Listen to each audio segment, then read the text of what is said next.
नमस्ते बच्चों, क्या हाल चाल है आपके? सब मज़ा में?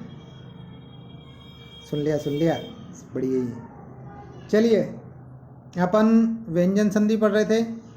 व्यंजन संधि में जशत्तु संधि कंप्लीट होगी अपने। जशत्तु संधि के दो सूत्र थे। एक सूत्र तो पदांत में काम आता है और एक सूत्र अपदांत में काम आता है। ये समझ लेना कि पद किसे कहते हैं, मैंने बहुत सारी बार बता भी दिया है। पद का सूत्र है सुप्तिगंतम पदम।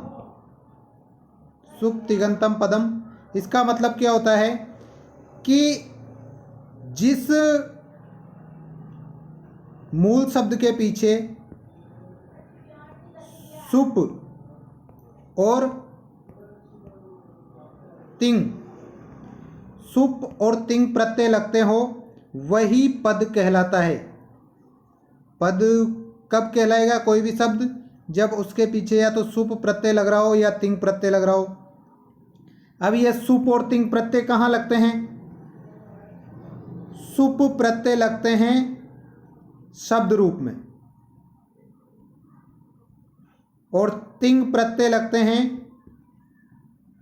धातु रूप में।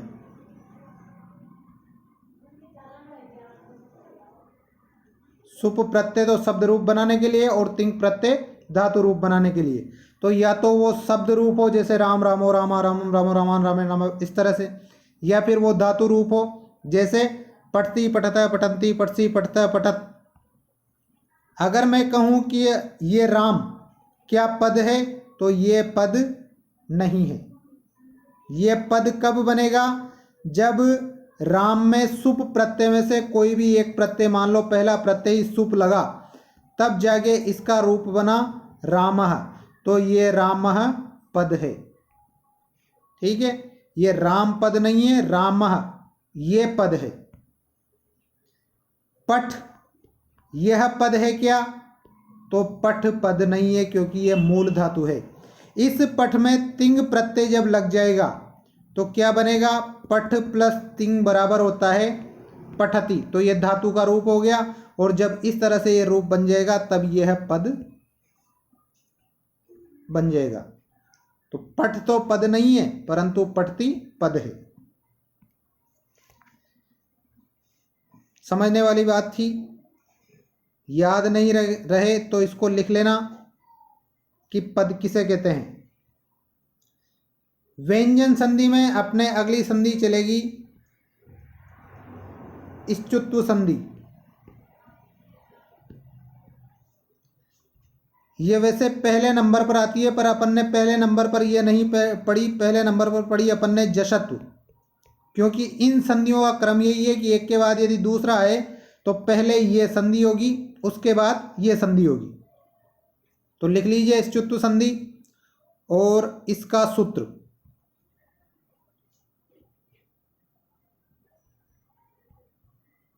इस्तो श्चुना श्चु, इस्तो श्चुना श्चु, ये इश्चुत्व संधि का सूत्र है। अब इसको आप इश्चुत्व या सचुत्व कुछ भी पढ़ो वो, ठीक है। ये सूत्र लिख लिया। इस सूत्र का मतलब क्या है? इस्तो का मतलब है ये आधा स का मतलब तो स, और त का मतलब त वर्ग। इश्चु, इसका मतलब है श, और चू का मतलब च वर्ग। फिर से इश्चु, इसका मतलब भी श या च वर्ग। यहाँ पर एक बार तो स और त वर्ग आया, लेकिन दो बार श वर्ग, श और च वर्ग। यह क्यों आया? यह सूत्र कहता है कि सकार या त वर्ग का मेल या योग, सकार या त वर्ग का मेल या योग किससे हो? शकार या च वर्ग से हो। शकार या च वर्ग से हो। जैसे मान लिया अपन ने सत प्लस जन, यहां पर ये ज किस वर्ग का है? च वर्ग का, और ये त किस वर्ग का है? त वर्ग का। तो ये क्या कहता है कि सकार या त वर्ग में से अपने पास ये त आ गया, का मेल किससे हो? शकार या च वर्ग से। तो ये ज किसका है? च वर्ग। इन दोनों का मेल हो रहा है।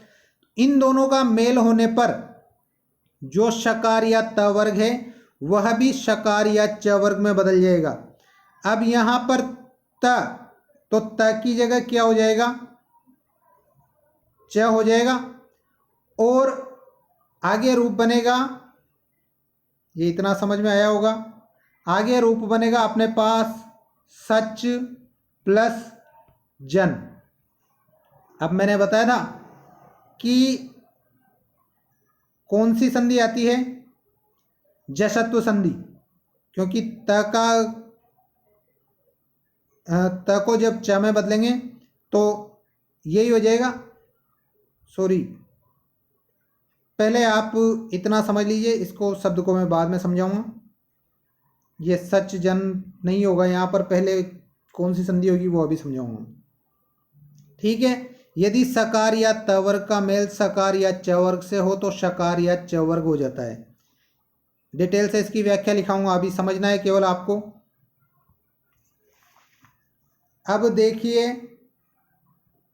ये सत प्लस जन, अपन ने इसके पहले जशत्व संधि पढ़ी थी और मैंने बताया था कि इनका क्रम है जशत्व, फिर इष्टुत्व, फिर चरत्व और फिर छत्व, इस तरह से।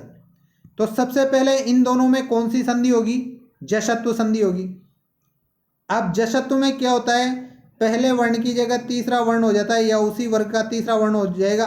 तो सत की जगह तो हो जाएगा सद प्लस जन, ये एक संधि कंप्लीट। अब इष्टुत्व संधि करनी है अपने को। इष्टुत्व संधि क्या कहती है कि सकार या त वर्ग का मेल शकार या च वर्ग से हो। यहां पर च वर्ग है और यहां पर त वर्ग है। त वर्ग का क्या है अपने पास? द। तो इसकी जगह भी शकार या च वर्ग हो जाएगा। अब च वर्ग में यह तीसरे नंबर का वर्ण है, च वर्ग में तीसरे नंबर का वर्ण क्या आता है? ज। जब इसको संयुक्त करेंगे तो क्या हो जाएगा? स, द की जगह ज हो गया और पीछे जन जोड़ देंगे, सज्जन। समझ में नहीं आया हो तो इसको रिवाइंड करके फिर से देखना। सूत्र की व्याख्या लिखिए। सूत्र की व्याख्या है शकार या च वर्ग का योग सकार या त वर्ग से हो। शकार का मतलब केवल श है, शलजम वाला, और इस सकार का मतलब केवल स है, कौन सा वाला? सरोता वाला। इनका योग हो। यहाँ पर यह समझ लेना कि योग का मतलब क्या होता है कि अपन आगे पीछे जोड़े या पीछे आगे जोड़े, उसको योग कहते हैं। जैसे अगर मैं कहूँ 3 + 4 का योग, तो इसको तुम यूँ भी कह सकते हो कि 4 + 3 का योग, मतलब आगे पीछे कुछ भी कर सकते हैं। तो यहाँ पर मतलब यही है कि शकार या च वर्ग ये आगे भी आ सकता है और पीछे भी। इसका योग सकार या त वर्ग से, ये प्लस के पहले भी आ सकता है, प्लस के बाद में भी हो, तो सकार या त वर्ग के स्थान पर भी शकार या च वर्ग हो जाएगा। जो ये सकार और त वर्ग आया है यह भी किस में बदल जाएगा? शकार और च वर्ग में बदल जाएगा। योग का मतलब समझ में आया है? अब तक तो अपन ने ये कहते थे कि इसके बाद ये आता है तो ये हो जाता है। यहाँ पर बाद पहले से मतलब नहीं है, यहाँ पर पहले भी आ सकता है और बाद में भी आ सकता है। कोई निश्चित नहीं है कि पहले ही आएगा या बाद में ही आएगा यहाँ पर, क्योंकि योग है। ठीक है, अब इसमें क्या स्थिति होती है? पहले तो इस टेबल को ऐसी की ऐसी उतार लीजिए आप। फिर मैं समझाऊंगा कि हुआ क्या है इसमें। स्क्रीनशॉट लेके ऐसी की ऐसी सफाई से उतार लीजिए।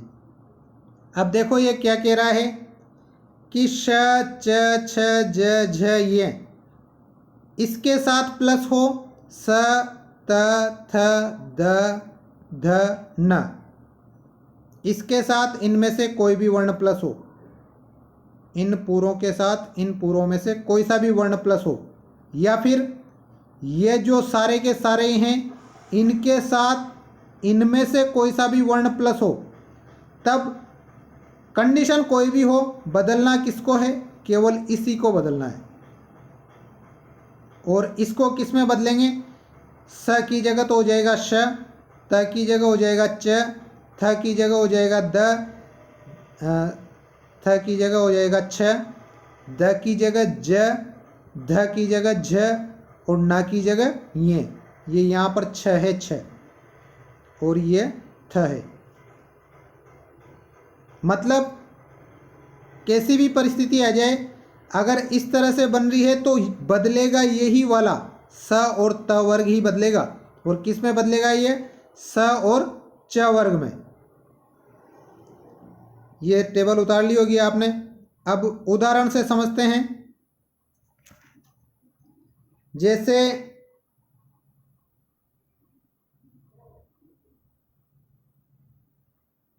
रामस प्लस शेते, एक तो ये लिख लिया अपन ने, और एक लिख लिया यज प्लस न।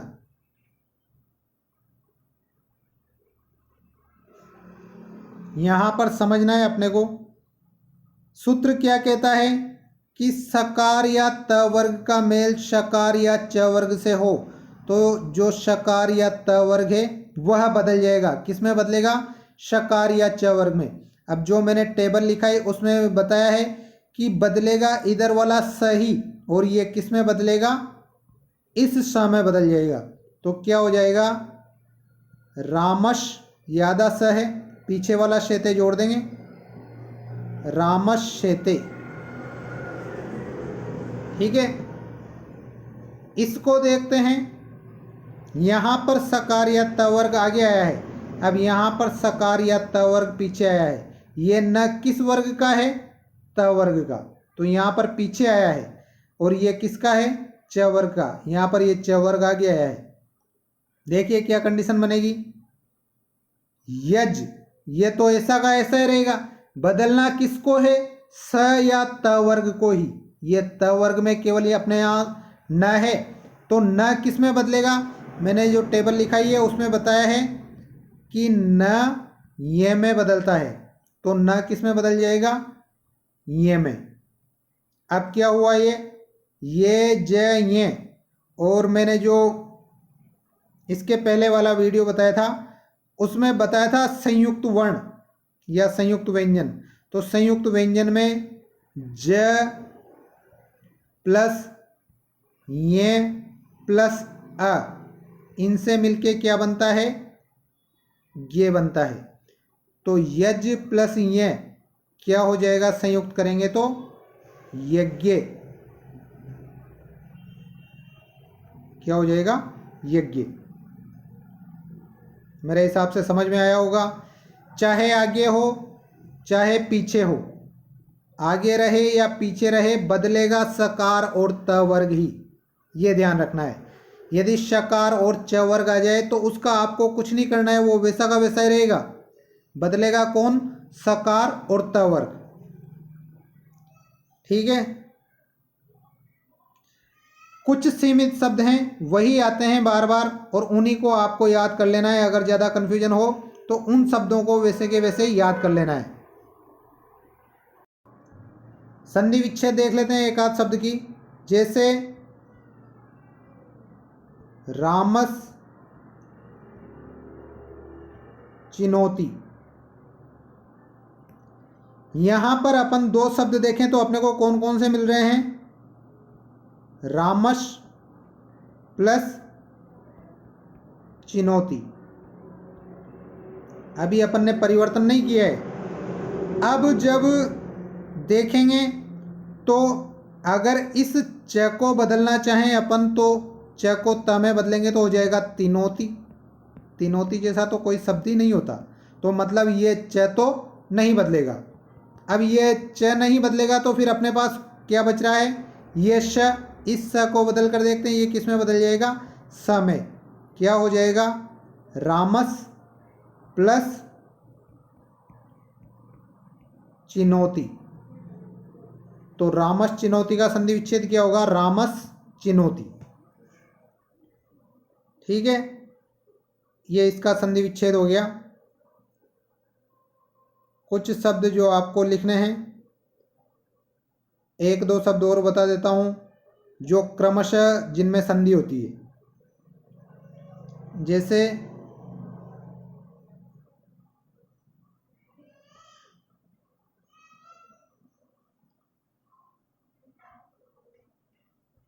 उत प्लस चारणम। इसमें सबसे पहले यहां पर होगी जशत्व संधि। जशत्व संधि क्यों होगी, ये जो पिछली संधि की व्याख्या है उसमें समझ लेना कि क्यों होगी। तो त की जगह पर तीसरा वर्ण हो जाएगा द। अब क्या हुआ अपने पास, उद प्लस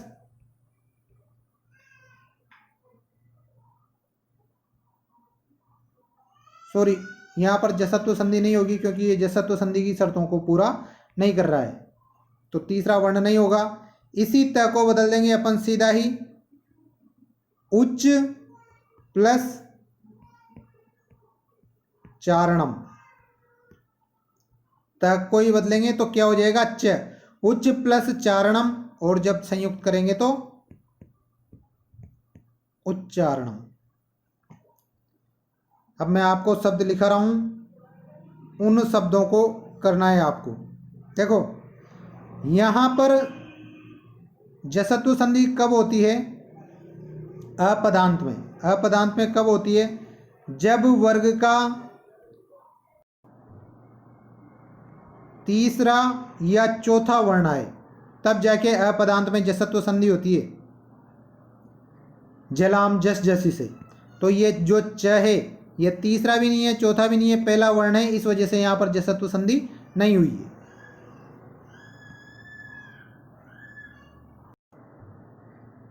प्रैक्टिस के लिए शब्द लिखिए और मैं बता देता हूं, जिसको बदलना है उसके नीचे अंडरलाइन कर दूंगा।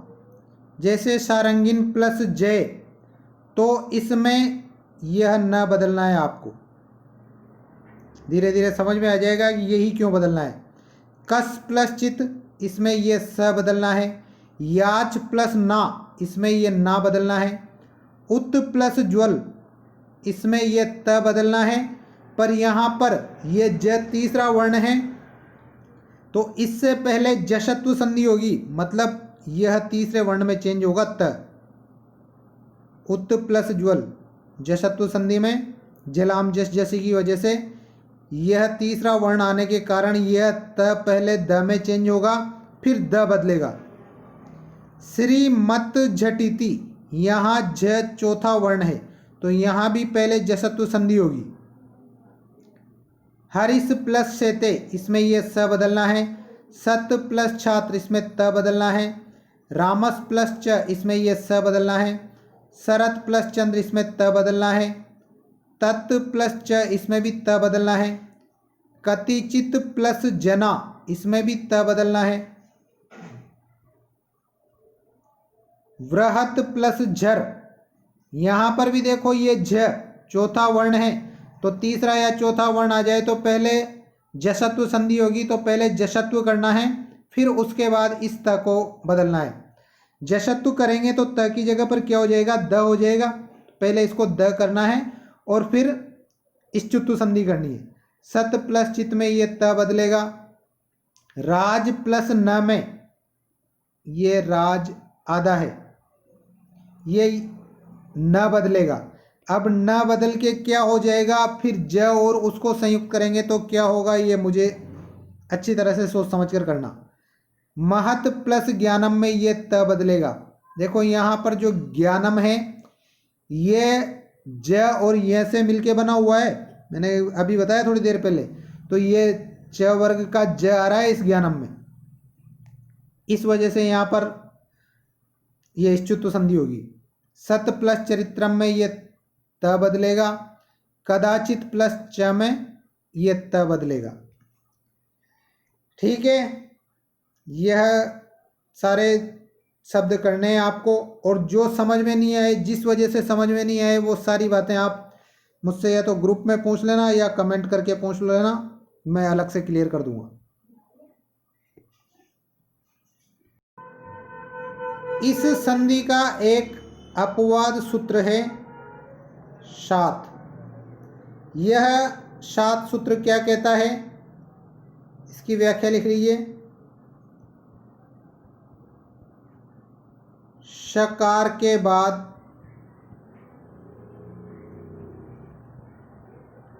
आने वाले त वर्ग के स्थान पर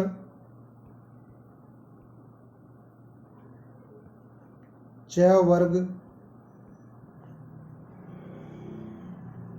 आदेश नहीं होता।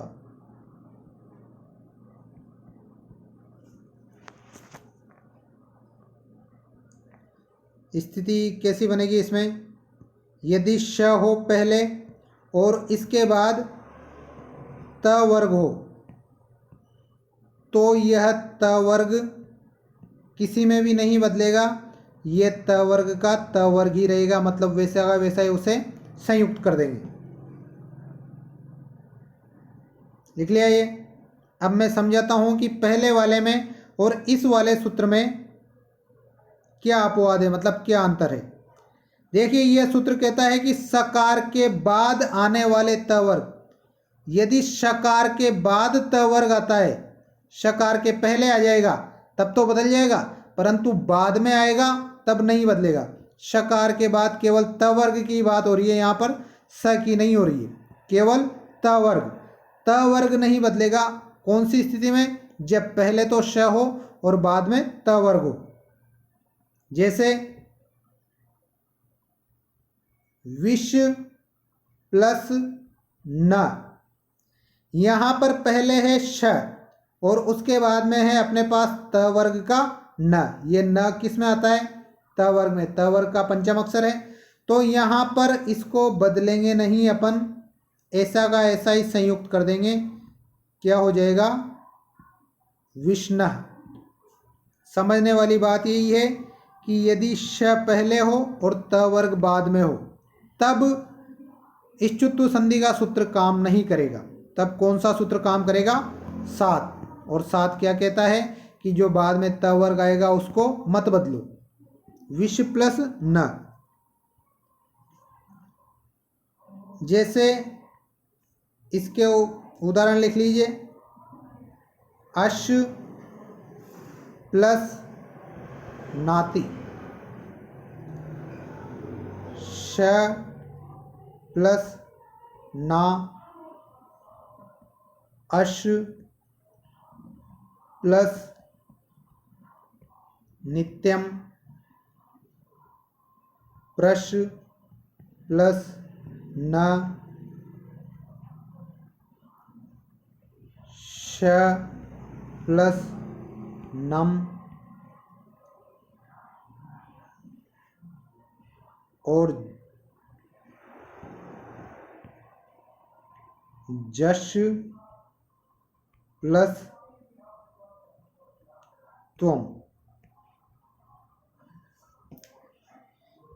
ये इन शब्दों को करना है, कौन से सूत्र से होंगे ये, शात सूत्र से।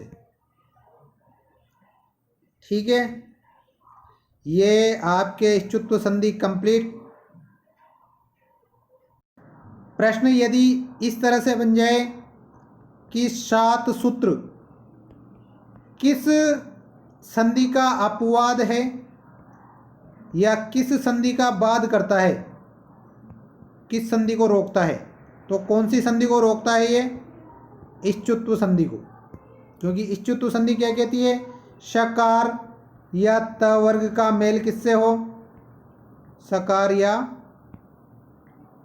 शकार या च वर्ग का मेल किससे हो, सकार या त वर्ग से। तो ये सकार या त वर्ग भी किस में बदल जाएगा, शकार या च वर्ग में। लेकिन ये दूसरा सूत्र आके कह रहा है साथ कि यदि शकार के बाद त वर्ग आए, बाद आए, यहाँ पर तो बाद में पहले कहीं भी हो सकता था, ये कहता है कि यदि बाद में आए तब नहीं बदलेगा। मतलब उस सूत्र को, पहले वाले सूत्र को इसने मना कर दिया, उस सूत्र को रोक दिया है। ठीक है, आज के लिए इतना काफ़ी है। कोई भी समस्या हो तो पूछ लेना। मैंने पहले भी बता दिया है, व्यंजन संधियाँ थोड़ी सी कॉम्प्लिकेटेड है, आपको समझने में दिक्कत आएगी, बार बार देखोगे तब आसानी से समझ में आ जाएगी। कोई दिक्कत आए तो पूछ लेना मुझसे। धन्यवाद।